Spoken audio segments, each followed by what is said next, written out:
Welcome back to my YouTube channel enjoy English with Bhavya ma'am. आज हम 9th standard की movement book का chapter number 6 weathering the storm in Ersama करेंगे। ये chapter क्या है? ये चैप्टर एक यंग मैन के बारे में है जिसका नेम क्या है? प्रशांत। और प्रशांत कहाँ पर जाता है? एक छोटे से टाउन इरसामा में जाता है। इरसामा क्या है? एक छोटा सा टाउन है ओडिशा का। किस लिए जाता है? अपने किसी फ्रेंड को मिलने के लिए जाता है।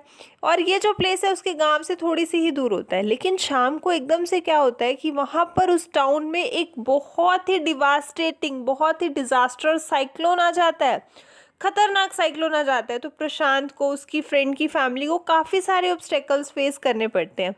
ये सब चलता रहता है और थर्ड डे पे प्रशांत क्या डिसाइड करता है कि नहीं, मैं अपने विलेज में वापस जाऊंगा। और वो बहुत मुश्किलों का सामना करते हुए अपने विलेज में वापस भी आता है। और जब वो वापस आता है तो वो क्या देखता है कि हर जगह डिस्ट्रक्शन हुई पड़ी है।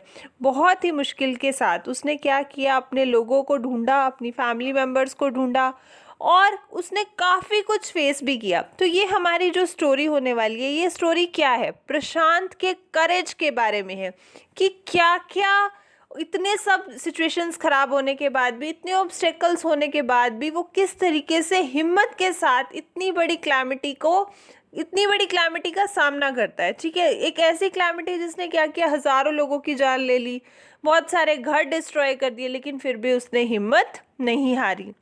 और अगर मैं प्रशांत की बात करती हूँ तो आप ध्यान से सुनो। प्रशांत, प्रशांत यानी शांत, जो अपने आप में ही शांत है, जिसका मतलब क्या होता है? पेशेंस, काम, क्वाइट। तो प्रशांत में ये सारी क्वालिटीज़ भी हैं जो उसके नेम से जुड़ी हुई हैं और वो इस नाम को सिद्ध भी करता है। अगर आप इसका टाइटल भी देखो, weathering the storm in Ersama. Weathering means to face. Storm आपको पता है तूफान। इरसामा मैंने आपको बताया एक छोटा सा टाउन, कहाँ का? ओडिशा का।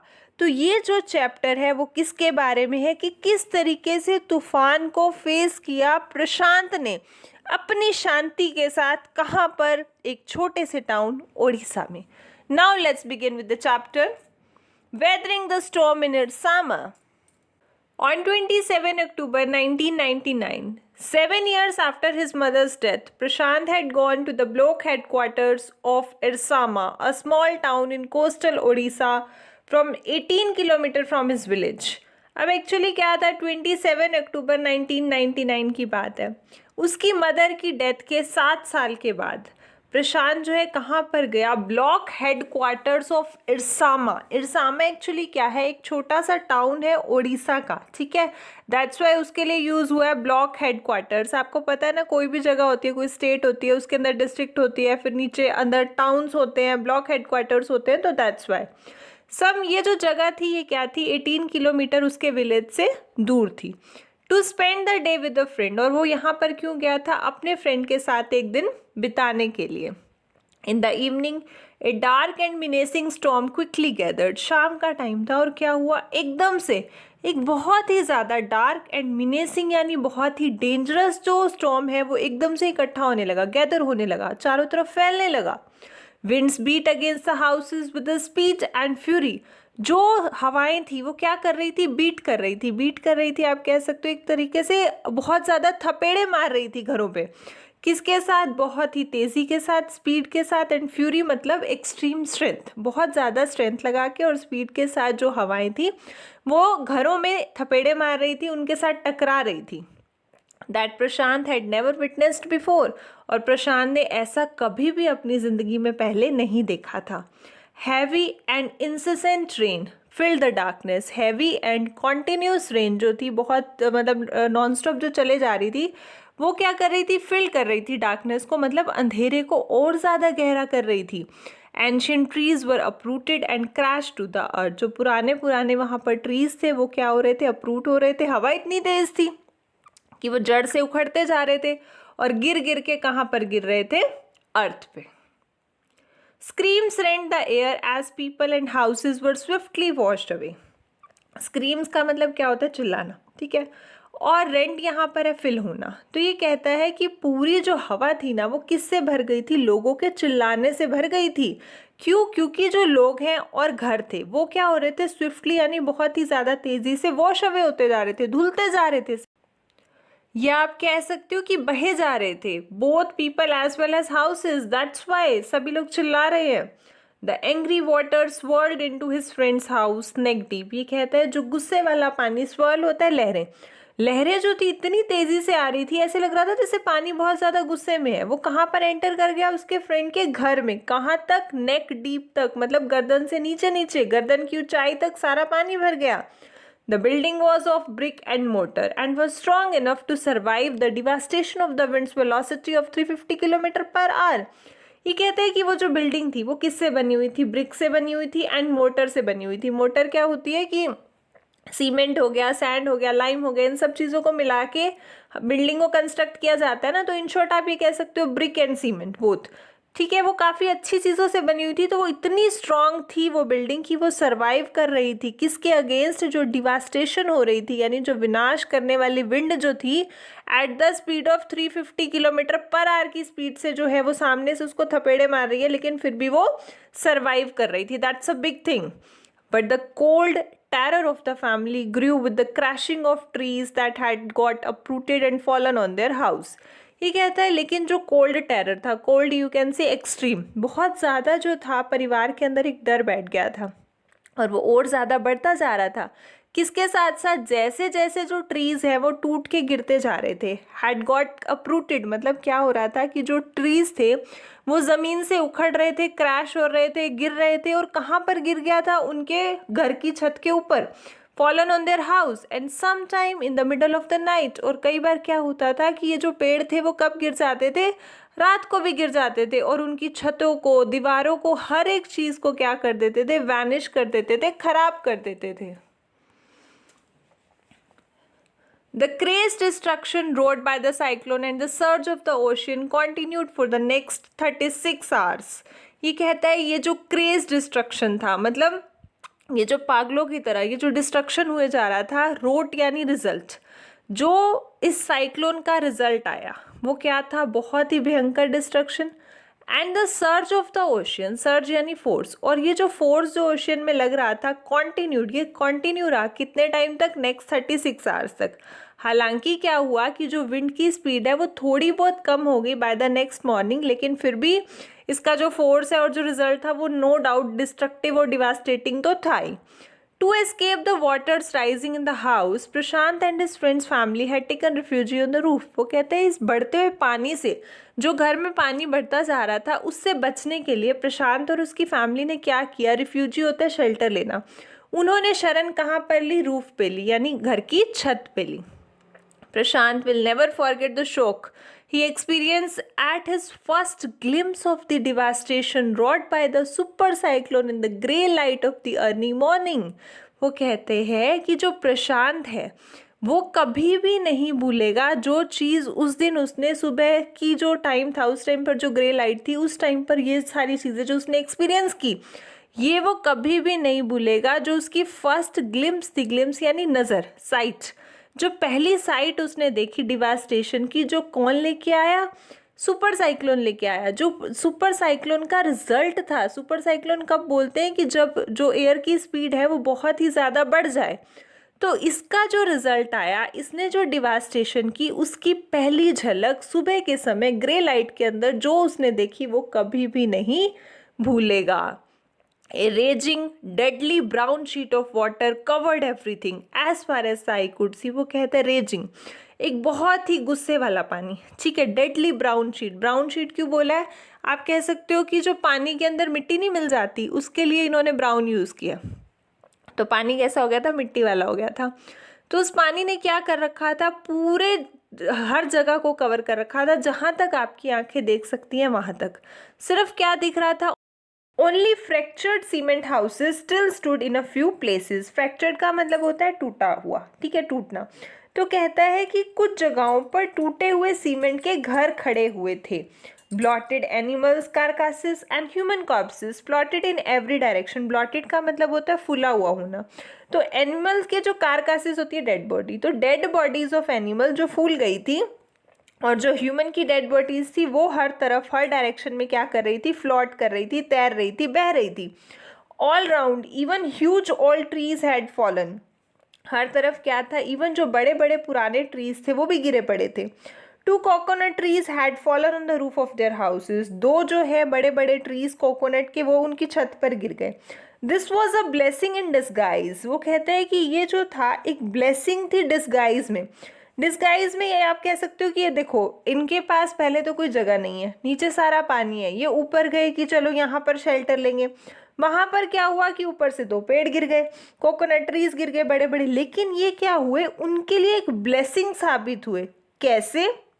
Because the tender coconuts from the trees kept the trapped family from starving in the several days that followed.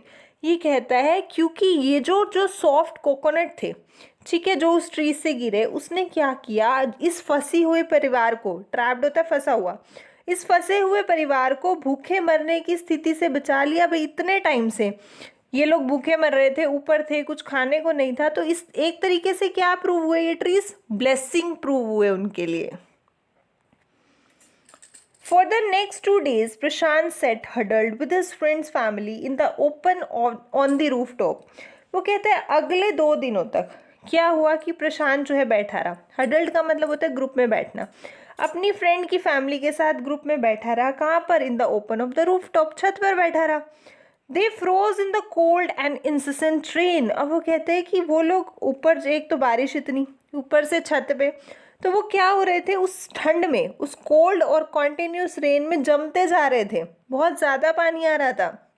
The rain water wash away Prashant tears, और जो बारिश का पानी था वो क्या कर रहा था, प्रशांत के आंसुओं को भी धो रहा था। मतलब जब वो रो रहा होगा या परेशान होगा तो ऊपर बारिश की पानी आ गई तो वो आंसू धुल गए। The only thought that flashed through his mind was weather his family had survived. अब ये कहता है कि उन सब के दौरान सिर्फ एक थॉट जो था उसके माइंड में चल रहा था, फ्लैश होता है बार बार आना, केम, उसके माइंड में बार बार ये आ रहा था कि वेदर, कि उसकी जो फैमिली है क्या वो सरवाइव कर पाई होगी। The fury of the super cyclone, ये जो एंगर है, ये जो गुस्सा है सुपर साइक्लोन का, इससे बच पाई होगी। Was he to be bereaved once again, क्या फिर से उससे अपने जो परिवार वाले जो हैं, उसकी फैमिली मेम्बर्स हैं, उसके लॉस को बियर करना पड़ेगा, क्या होगा, ये सारे थॉट्स उसके माइंड में चल रहे थे। 2 days लेटर, 2 दिनों के बाद, which seem to Prashant like 2 years, जो प्रशांत को कैसे लगे, 2 सालों की तरह लगे वो 2 दिन।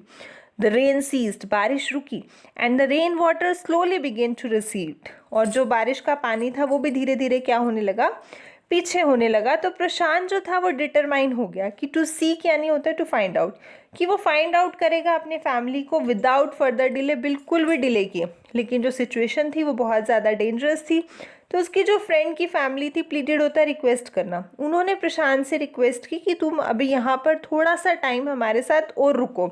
लेकिन प्रशांत जानता था that he had to go, कि अब उसे जाना ही है, वो और यहाँ पर नहीं रुक सकता। He equipped himself with a long sturdy stick and then started on his 18-kilometer expedition back to his village. अब उसने क्या किया कि अब उसको ये तो था जाना ही है, अपने घर जाना है, अपने विलेज जाना है, जाके सब चेकआउट करना है, अपनी फैमिली को देखना है।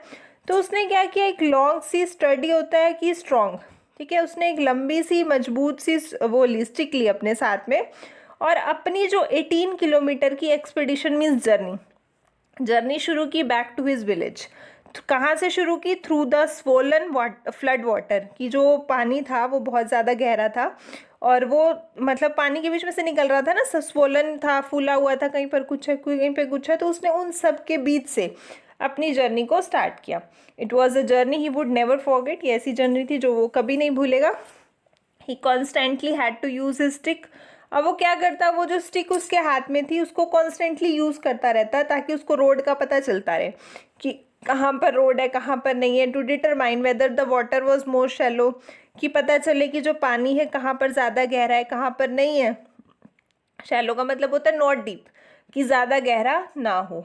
Eight places it was waist deep and progress was slow. वो कहते हैं कई जगह ऐसे भी होती थी कि जो पानी होता था वेस्ट डीप यानी कमर तक गहरा होता था, तो वहाँ पर उसकी जो गति है, जो प्रोग्रेस है, वो क्या हो जाती थी, कम हो जाती थी। और कई पॉइंट ऐसे भी आते थे कि वो रोड को लॉस्ट कर देता था, मतलब गुम जाता था, और उसे स्विमिंग करनी पड़ती थी, उसे रोड ही नहीं मिलती थी। फिर थोड़े से डिस्टेंस पे वो चलता, he was relieve to find, लेकिन जब वो थोड़े से डिस्टेंस पे आगे चला तो उसे थोड़ी सी ना शांति मिली। शांति कब मिली कि उसे अपने अंकल के 2 फ्रेंड मिले जो कहाँ जा रहे थे, उसी के गांव में जा रहे थे। तो उन सब ने डिसाइड किया कि हम सब इकट्ठे जाएंगे। इन दिस वे ये उसकी मिड वाइल जो जर्नी के दौरान उसने कैसे स्टिक का यूज़ किया और ये सब हमने पढ़ा। As they waded through the waters, the scene they witnessed grew more and more macabre. अब वो कहते हैं वेडेड यहाँ पर है स्विम। वो कहते हैं कि जैसे दे आ गया, अब वो 3 जने हो गए, अंकल के 2 फ्रेंड हो गए, ये हो गए। तो फिर इन सब ने क्या की, स्विमिंग जैसे जैसे ही कर रहे थे थ्रू द वाटर, तो उन्होंने क्या देखा, जो सीन उन्होंने देखे, जो नज़ारे उन्होंने विटनेस किए, अपनी आंखों से देखे, वो क्या होते गए, बहुत बहुत ज़्यादा हॉरिबल होते गए। They had to push away many human bodies. उन्हें क्या करना पड़ रहा था, उस पानी से निकलने के लिए बहुत सारी ह्यूमन बॉडीज़ को पुश अवे करना पड़ रहा था, साइड करना पड़ रहा था। कहीं पर मैन की डेड बॉडी पड़ी है, कहीं वुमेन की, कहीं बच्चों की, कहीं कारकास यानी डेड बॉडीज़, कहीं डेड बॉडीज़ डॉग्स की पड़ी है, गॉट की पड़ी है, कैटल्स की पड़ी हैं। That the current swept against them as they moved head. मतलब वो कहता है कि जैसे जैसे वे आगे की ओर बढ़ रहे थे, वैसे वैसे क्या हो रहा था कि जो ये करंट था, ये जो पानी का बहाव था, उसकी तेज़ी से उनकी तरफ ये जो बहाकर ये जो लेके आई थी डेड बॉडीज़ लेडीज़ की और ये सबको, तो इन सबको क्या करना पड़ रहा था, एक तरफ धकेलना पड़ रहा था, तभी वो मूव कर पाते ना। In every village that they passed, हर एक वो गांव जहाँ से वो गुजरे, they could barely see a house standing. वो कहते हैं कि मुश्किल से ही उन्हें कोई घर दिखाई दिया होगा जो खड़ा हो, मतलब सब जो थे वो डाउन हो गए थे, गिर गए थे। Prashant now wept out loud and long. Prashant जो है अब काफ़ी समय तक, बहुत देर तक फूट फूट कर ज़ोर ज़ोर से रोने लगा। ही वॉज श्योर दैट, वो श्योर हो गया कि उसकी जो फैमिली है वो भी सर्वाइव नहीं कर पाई होगी इस कैटास्ट्रॉफे में, यानी इस डिज़ास्टर में। इवेंचुअली प्रशांत रीच्ड हिज विलेज कालीकुड़ा। और फाइनली क्या हुआ कि प्रशांत कहाँ पर पहुँच गया, अपने गांव में पहुँच गया, जिसका नाम क्या था, कालीकुड़ा। हिज हार्ट वेंट कोल्ड, उसका जो दिल है वो क्या हो गया, बहुत डर से भर गया। और उसको ये डर क्यों लग रहा था, क्योंकि अब उसे ये था कि अब जब वो घर पहुँचेगा, वहाँ पर घर होगा भी या नहीं होगा, उसके फैमिली मेम्बर्स अलाइव होंगे नहीं होंगे, that's why. Where their home once stood, there were only remnants of its roof. ये कहते हैं कि जहाँ पर एक टाइम पर उनका घर खड़ा होता था, वहाँ पर अब क्या है, सिर्फ कुछ remnants of its roof। remnants का मतलब होता है बची खुची हुई जो चीज़ें होती हैं वो। तो क्या था, छत पे कुछ बची हुई चीज़ें, या आप कह सकते हो टूटी हुई छत, सब कुछ टूट फूट गया था, ऐसी सिचुएशन थी। Some of their belongings were caught, mangled and twisted in the branches of tree just visible above the dark water. ये कहता है कि उनकी जो belongings होता है सामान, उसका जितना भी सारा सामान था उनके घर का, वो क्या था, ट्री की ब्रांचेस पे लटका हुआ था, कहीं पर ट्विस्ट हुआ हुआ है, मुड़ा हुआ है, पकड़ा हुआ है, जकड़ा हुआ है, मैंगल्ड है, कॉट है, जो क्लियरली विजिबल हो रहा था were above the dark water. Young Prashant decided to go to the Red Cross shelter to look for his family. अब यंग प्रशांत जो था उसने ये सोचा कि अब मेरे को अपनी फैमिली को ढूंढना है, तो उसने क्या डिसाइड किया कि मैं कहाँ पर जाके देखूंगा, रेड क्रॉस में। रेड क्रॉस क्या कह सकते हो, आपने सुना होगा कि रेड क्रॉस सोसाइटीज़ होती हैं, काफ़ी ज़्यादा चैरिटेबल ऑर्गेनाइजेशंस होती हैं, ठीक है। तो उसने सोचा कि मैं वहाँ जाकर देखता हूँ कि क्या पता मेरी फैमिली ने वहाँ पर शरण ली हो। Among the first people he saw in the crowd was his maternal grandmother। और वही बात बनी कि उसने क्या देखा, वहाँ पर बहुत सारे लोग थे, उसमें जो पहला इंसान उस क्राउड में उसने देखा वो कौन थी, उसकी मैटरनल ग्रैंडमदर, यानी उसकी नानी। वीक विद हंगर, जो भूख से बहुत ज़्यादा वीक हुई थी, लेकिन शी रश टू हिम, लेकिन फिर भी वो क्या करती है, उसकी तरफ आती है भागती हुई। हर हैंड्स आउटस्ट्रेच, अपने हाथ को फैलाती हुई। हर आईज ब्रिमिंग, और उसकी आंखों में क्या था, ब्रिमिंग आप कह सकते हो, एक तरीके के आंसू आ रहे थे उसकी आंखों में। इट वॉज अ मिरेकल, क्योंकि प्रशांत को देखना उसके लिए क्या था, एक मिरेकल था, चमत्कार था। They had long given him up for dead, क्योंकि उन सब ने ये सोच लिया था कि वो मर चुका है, क्योंकि नेचुरल है वो था नहीं, इतनी सारी सिचुएशन ख़राब थी, तो उन्हें लगा कि अब कोई नहीं बचा है। लेकिन जब वो ऐसे देखती है तो बहुत खुश हो जाती है। क्विकली वर्ड स्प्रेड, और फटाफट क्या होता है, ये जो न्यूज़ होती है कि प्रशांत अलाइव है, वो वहाँ पर आया है, ये जो न्यूज़ है, ये जो वर्ड है, ये सब जगह फैल जाते हैं, जितने भी उसके आसपास के फैमिली मेम्बर्स के सबको। And his extended family gathered around him, और उसकी जो भी फैमिली थी, उसका परिवार था, उसके दूसरे सदस्य थे, वो सारे उसके आसपास आके गैदर हो जाते हैं। And hugged him tight in relief, और सब उसको हग करते हैं, बहुत टाइटली हग करते हैं, इन रिलीफ यानी एक सुकून के साथ, नेचुरल है, उन्हें एक सुकून मिलता है। Prashant anxiously scan the motley battered group. अब प्रशांत क्या करता है, एनेक्शियसली आप कह सकते हो बहुत ही बेचैनी से, स्ट्रेस में, परेशान होके, पूरा मोटले होता है डिफरेंट टाइप ऑफ लोग, और battered group means injured group. तो उसने क्या किया, बहुत ही बेचैनी के साथ डिफरेंट टाइप के इंजर्ड ग्रुप को, सबको देखा, मतलब अपने सभी फैमिली मेम्बर्स को देखा। His brother and his sister, uncle, aunt, they all seem to be there. वहाँ पर क्या थे, वो सभी उसको दिखाई दिए, भाई बहन अंकल आंटी सब। Clear? By the next morning, as he took in the desperate situation in the shelter, he decided to get a grip over himself. By the next morning, अगले दिन क्या हुआ कि उसने ये देखा कि जहाँ पर उन लोगों ने शेल्टर ले रखी है, डेस्परेट सिचुएशन यानी वहाँ की जो सैड सिचुएशन थी वो, ही टुक इन का मतलब होता है कि उसने सब चीज़ों को एनालाइज किया, निरीक्षण किया हर एक चीज़ों का, और फिर उसने क्या डिसाइड किया, to get a grip over himself. Over himself यहाँ पर क्या है कि अपनी कमर को अब ना मुझे कस लेना चाहिए, मुझे ही कुछ करना पड़ेगा। He sensed a deathly grief settling upon the 2500 strong crowd in the shelter. उसने क्या किया, डेथली ग्रीफ यानी एक्सट्रीम सैडनेस होना। उसने ये देखा कि उस शेल्टर में जहाँ पर वो लोग रह रहे हैं, वहाँ पर 2500 लोगों का क्राउड है, उनकी जो सैडनेस है उसको महसूस किया। उसने क्या देखा कि 86 lives were lost in the village, कि विलेज में 86 लोगों की डेथ हो चुकी है। All the 96 houses had been washed away, 96 houses जो है वो क्या हो चुके हैं, बह चुके हैं। It was their 4th day at the shelter, और ये उनका इस शेल्टर में कौन सा दिन था, 4th day. So far they had survived on green coconuts, but there were too few to go around such a tumult of people. वो कहता है कि ये जो 4th डे था उनका, अब क्या था कि वो लोग पहले तो सरवाइव कर रहे थे उस ग्रीन कोकोनट्स के साथ, लेकिन अब क्या हो गया था कि वो भी बहुत कम हो गए थे, मतलब जो कोकोनट्स हैं वो बहुत ही ज़्यादा फ्यू थे, कम पड़ रहे थे।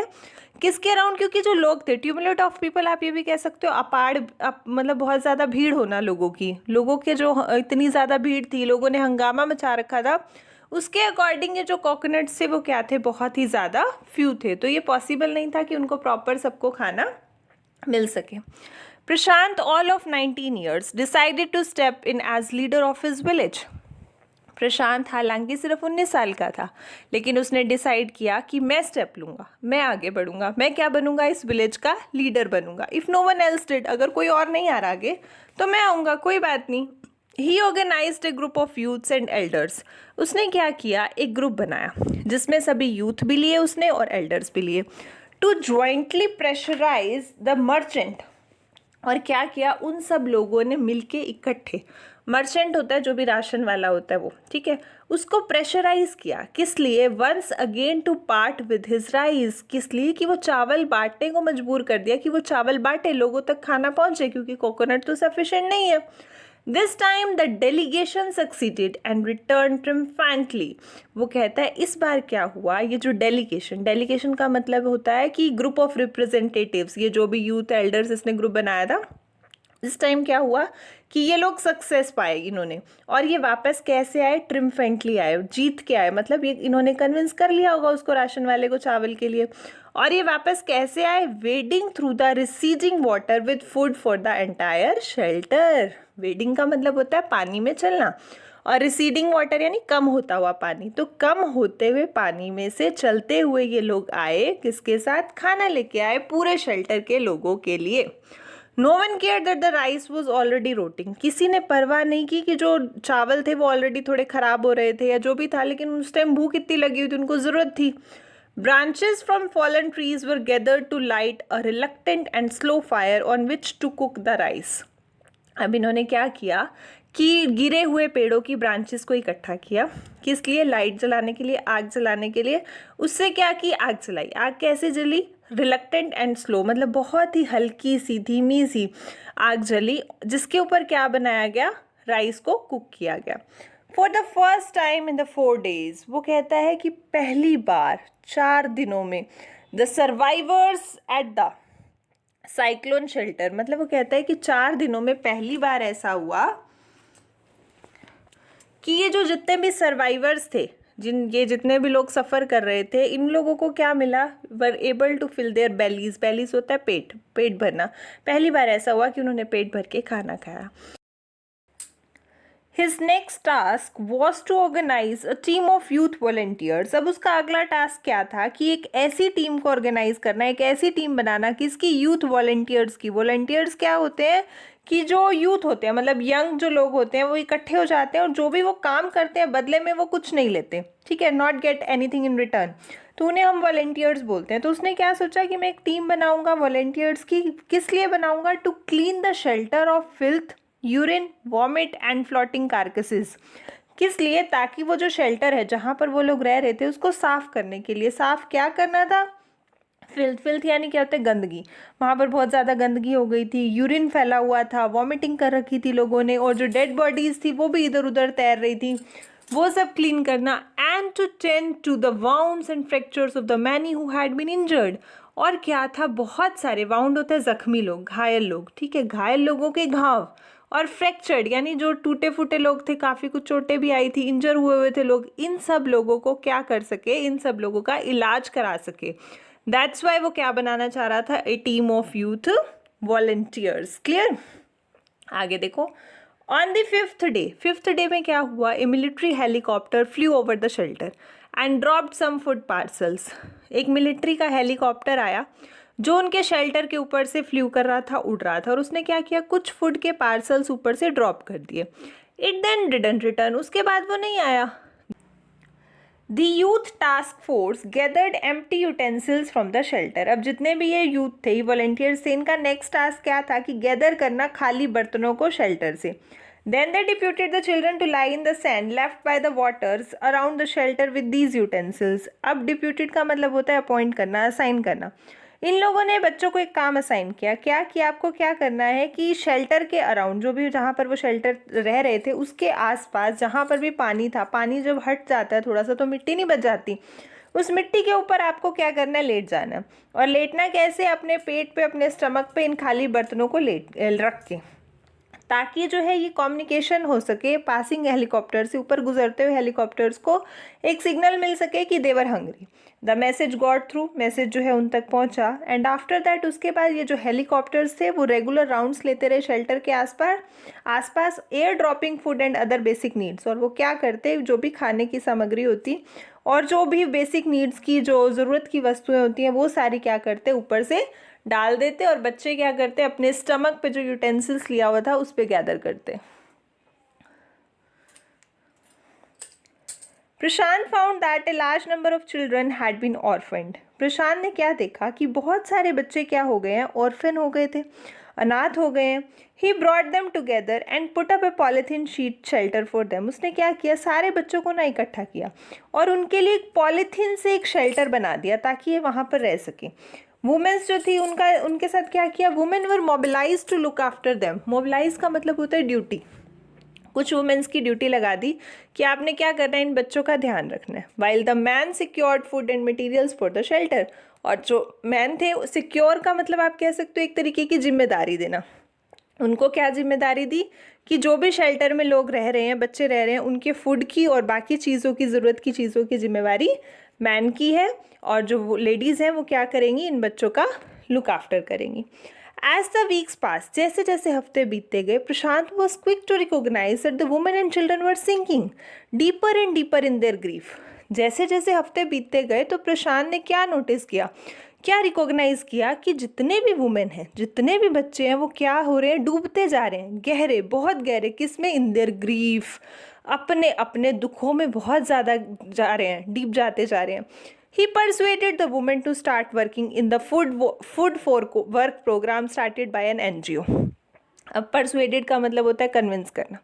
उसने ये सोचा कि मैं कुछ ऐसा करता हूँ जिससे ये वुमेन, ये बच्चे अपने अपने कामों में बिजी हो जाएं और इनके पास दुख के लिए टाइम ही ना बचे। तो उसने क्या किया, वुमेन्स को कन्विंस कर दिया कि आप किसके लिए काम करो, फूड फॉर वर्क प्रोग्राम के लिए करो, जो किसने स्टार्ट किया था, एक NGO ने किया था। और जो बच्चे थे उनके लिए क्या ऑर्गेनाइज कर दिए, स्पोर्ट इवेंट कर दिए। He himself love to play cricket. अब प्रशांत को खुद को क्रिकेट खेलना बहुत पसंद था, तो उसने क्या किया, क्रिकेट मैचेस जो है बच्चों के लिए ऑर्गेनाइज कर दिए। प्रशांत एंगेज, प्रशांत खुद भी बिजी हो गया इन सब चीज़ों में with other volunteers in helping the widows and children to pick up the broken pieces of their lives. इस तरीके से उसने क्या किया, इन विडोज़ का, इन विधवाओं का, इन बच्चों का, इन सब की हेल्प की। किस में हेल्प की, कि जिस तरीके से ये टूटे पड़े थे, ये अपनी ज़िंदगी में टूट गए थे, जो सब उन्होंने देखा, वो उनके जो टूटे हुए हिस्से हैं ना दिलों के, उनको जोड़ने में, कि ये सारे बिजी हो जाएं, एक दूसरे के साथ घुल मिल जाएं, इस सदमे से बाहर आ सकें। The initial government plan was to set up institutions for orphans and widows। पहले गवर्नमेंट का क्या प्लान था कि वो ऑर्फन्स के लिए, इन अनाथ बच्चों के लिए और विडोज़ के लिए कोई इंस्टीट्यूशन सेटअप कर देगी, लेकिन this step was successfully resisted. Resisted का मतलब होता है अपोज करना, मना करना।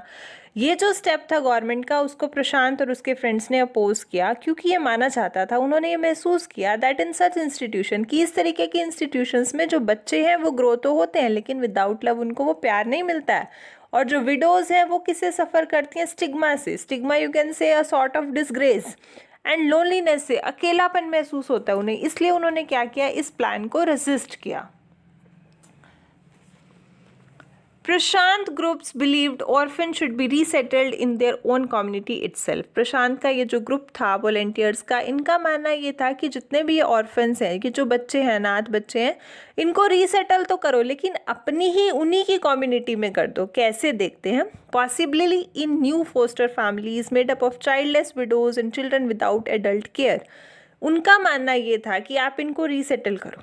रीसेटल कैसे करो, फोस्टर फैमिलीज़ पे। फोस्टर कौन सी फैमिलीज़ होती हैं, कि मतलब जहाँ पर आप बच्चों को अडॉप्ट कर लेते हो, अगर उनके पेरेंट्स की डेथ हो गई है या फिर वो किसी वजह से उनकी लुक आफ्टर नहीं कर पाते हैं, तो वो कुछ फैमिलीज़ ऐसी होती हैं तो इन बच्चों को अडॉप्ट कर लेती हैं।